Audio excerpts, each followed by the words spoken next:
Don, are we all set? Looks like we are. So, hello everybody. We'll call the public hearing to order. This is and it's called to order at 6:30 p.m.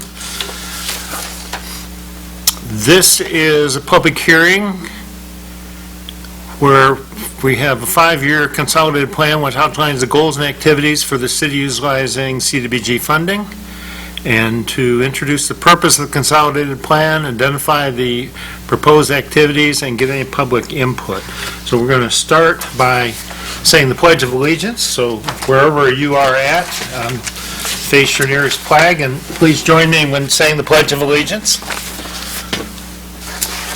I pledge allegiance to the flag of the United States of America and to the republic for which it stands, one nation, under God, indivisible, with liberty and justice for all. All right, and if we could have roll call, please.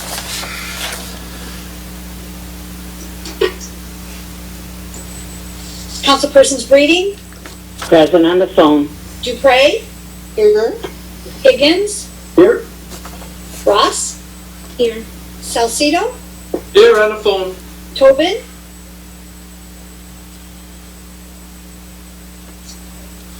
and Mayor Carnes. Here.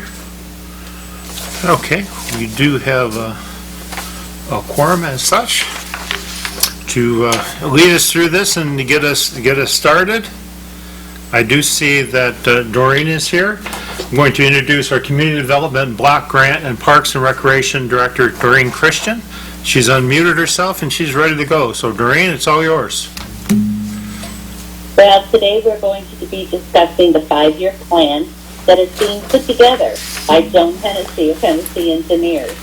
So what I am going to do is turn the meeting over to her, because she's the one who's going to explain the Survey Monkey and everything else that we have just recently done and which is continuing to be done. So, Joan. Oh, very good. Welcome. Please. Welcome, Joan, and thank you for doing this for us.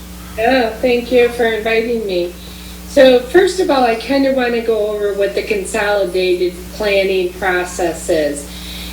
So every 5 years we have to do a consolidated plan which really outlines what our goals and objectives are for the next 5 years in regards to CDBG and home funds. A huge part of this planning is the input from the community. So given kind of where we're at with Zoom calls and everything like that, this year we did the monkey survey, and it came out pretty well, but I'll tell you about that in a minute. So I want to kind of go over what the community development question, or what the program is about. And if you have any questions, please interrupt me, because I'm free to answer any questions. So the main goal of community development block grants funds is to serve the low to moderate income persons. As a matter of fact, they make sure that 70% is required by regulation to be spent to a direct benefit to low to moderate income persons. And in that, we have different activities that you can do. There are public service, there are low to moderate areas that you can do a benefit for an area. You can create low to moderate jobs. You can address slum blight issues. So the 3 main categories are that they directly benefit a low to moderate income person, or they prevent or eliminate a blight or slum producing type influence. And one of the important things to realize with blight or slum is it can be spots. It doesn't have to be a huge area. It could be like a demolition of a house or something. And then the other last area is that they address community needs of urgency, which there are no other funds available. And like I mentioned, that they have to spend 70% that address a low to moderate income persons. Historically, Lincoln Park has spent their funds in 4 different areas. Public service. Public service includes any nonprofits that are providing the service. That includes child care, health care, drug abuse counseling, things like that. Also, it includes recreation services that you may provide to your residents and the staffing for that. And it does include senior services if you're doing something for the senior population. There are quite a few different public services available, but mainly you have focused on the seniors and the recreation and the several nonprofits that provide services to the area. There's also a home improvement program that you've been doing, which addresses code enforcement related assistance to low to mod residents who are homeowners. And this really helps with your focusing on your housing affordability needs in the area. Let me go back to public service for 1 second because it does have a cap. It's at 15% of your total allocation. And home improvement, your third area is infrastructure improvement. This, for the last several years, this has been a greatest need, certainly for Lincoln Park, and it's included roads, parks, sewers, and water. So that improves the area, obviously, with all those improvements. And the last area is administration, which is also capped at 20%. As I mentioned, input from the community is a great importance to this planning process because we need to know what are the greatest needs in the views of the residents. I'm missing a page here. We did do a Survey Monkey, which we have already had 108 respondents, which is great. And Darlene and I were talking about it. We're trying to get it in the right format where it's readable to everybody, and we can post it on your Facebook page or wherever you want to post the results so we can tell you what the community is saying. In that survey, we also left an area for comments, and we basically did it in two areas. First was the community development, and the second area was more of a business enterprise zone, like kind of what we can do to create economic stimulus in Lincoln Park. So we have comments on both of those, which we'll be happy to share with everybody. I want to make sure that anybody who's watching this, you can go to the Lincoln Park Facebook page on Parks and Rec. The monkey survey is there, and you can certainly input your information. We'll be collecting it till we're done with the report. We will post various times the different results that we have of what the community feels the greatest needs are. And one thing to keep in mind is not everybody who's counting on this is a resident. However, we do have classifications of what people, where they come from, if they're an engaged citizen, if they're a nonprofit, if they're a developer, so we do have classifications on that, what they are. And then lastly, if you have any comments or anything that you want to address that we can put in the report and we can address your concerns, they would go to Doreen at the Community Development Office. So I'd be happy to answer any questions, any concerns. Any comments?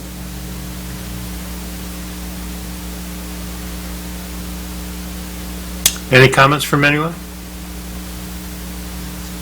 Being new, this is Tracy Dupre, being new to the CDBG grant and everything like that. Is this something that we do? This is an ongoing thing. Like it is. Is that this is administrated by the Department of Housing and Urban Development (HUD), and Lincoln Park is an entitlement community, so you get the money directly from the government, where a lot of communities downriver did not have the population to do that, and they're part of Wayne County's program. So you're fortunate that you get it directly from HUD. And it's an annual allocation. Okay, thank you.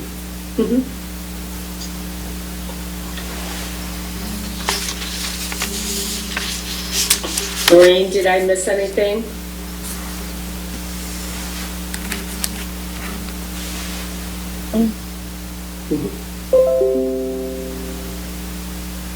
I would like to give my my email address, so in case anybody has a comment, because they don't want to talk on TV and they want to send it to me, it would be dchristian, that's DCHRISTIAN @citylt.com. No comments will list anybody's name or anything in the annual action plan. It's really just giving your thoughts on what is going to be presented. We will have another public view of this program when the plan is written, and they'll have 30 days to go over it and leave any comments that you see. If something that you think should have been put there and wasn't put there, was missed, you can send a comment in and we can always address it at that time. Sooner is better than later. And I was hoping we'd have a little bit more participation, but I guess the Zoom didn't help. But that's all I have for it that you had. And of course, as you said, we'll share the Survey Monkey as soon as we get it in a more usable manner, because it was really kind of hard to read the way we had it. Well, and one of the important things that Doreen brought up is that this is our framework for the 5 years. And so every action plan that we do in the 5 years will mimic hitting these goals. If a new goal comes up, we would do a substantial amendment to the plan, and we would have to resend it to HUD to get their approval. So it's best to have the consolidated plan be as varied as you can so that you have the flexibility moving forward. Through the chair, Yeah, go ahead. Mrs. Hennessy or Doreen, if either one of you could answer me, how do we know the low to moderate income areas in the city? How do we recognize those? So HUD comes out with a census tract map, and it gives you a detail. So every address has a census code, and then it has a block number. And HUD gives you a listing of all of those. Last time, and it changes with every time they do something. You know, they were doing the income on the census, and then the last time they didn't do it on the census. So the HUD changed their way of doing it. But last time that we looked at it, Doreen, I believe, we did feel that our Lincoln Park was over 51% low to mod, which gives you a lot of flexibility because it's a citywide project that you could do. We're actually 53.76% low mod right now. And Councilwoman Ross, if anybody would like it, I do have a map that I have kind of made out of a city map that shows the different census tract areas that are low mod, and I will try to scan it and send it out and see if I can get it in color where you guys can see it, and I will share it with everybody. But as Joan said, they do change it. They do it off the survey, and the last one I had that changed it was 2015. So we haven't even got the other census into it yet. So we might change again, but it's notoriously slow on updating that type of information. So as soon as I can, I will scan that map again. I will send it out to everybody. And then when we get a new one, I always share it with the building and assessors, and I give real big ones to the police department and the fire department. So we'll do what we can to get the information out there for everybody to use.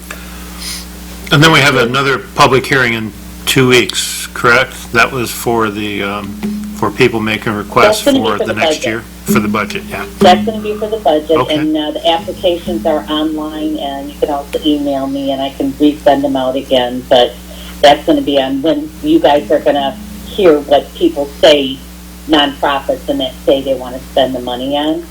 And then you will be getting a packet where you can go through and whittle it down to what we believe will be the money we get, and we're going to use this year's funding allocation as a basis. How long will the survey be open? So we hope to have, we're gonna have the plan done by April, like, I'm gonna say 10th, because we need to have it out for 30 days for your viewing. So I would say it'll be open until April 10th. And we will take every comment that we get and we will add it to the plan. What I'm hoping is, because now that we have 108 respondents, we're getting to a point where we can start reporting to you, so you guys can see where the answers are and what's coming up and what are the comments. And we could update that on a weekly basis till then, or bi-weekly, depending on the number of comments. And again, where are the links? You said There's a link on Facebook, so it's www.facebook.com/LP Parks and Recreation, all one word. And the Survey Monkey was posted on there on January 12th of 21. And then there's also another, here's the actual survey, and that is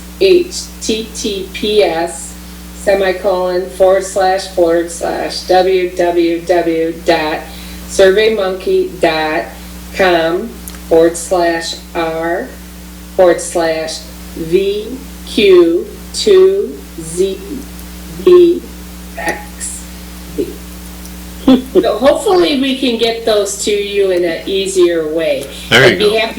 I'd be happy to send them to the clerk, and then you can add them to your minutes. well, we need them to. They're also on the city website. Okay, It's That's- listed on the city website for everybody to get at too. all right. We could during this email blast that goes out to residents. I think if we did a link on that also, that would get the information out. I did ask Ashley to do that for me. I don't know. Usually she lets me know when that goes out, and I don't remember getting an email that she had done it, but I'll remind her to do it. Okay, we'll mention it at the regular council meeting tonight for the 5 or 6 people that are watching. So, Well, the more comments, the more comments, the better, right? Because then we get a broader view of what the greatest needs are. yes, exactly. Because a lot of it you mentioned it was on the roads and the system that we had so many things in need of repair and still needed in repair that there's a lot of needs out there for, and what's been averaging about $800,000. It has been around 770, 760, around there. Okay. Anyone else have comments or? I won't. Hearing none, then is there? I guess I should put it out. Is there any public comment? Anyone from the public? All right, then we will adjourn the public hearing at, looks like 6:49. Thank you, Joan. We appreciate that greatly, and Doreen, of course. Thank you very much. Have a good evening. All right. Good night. Good night. Good night.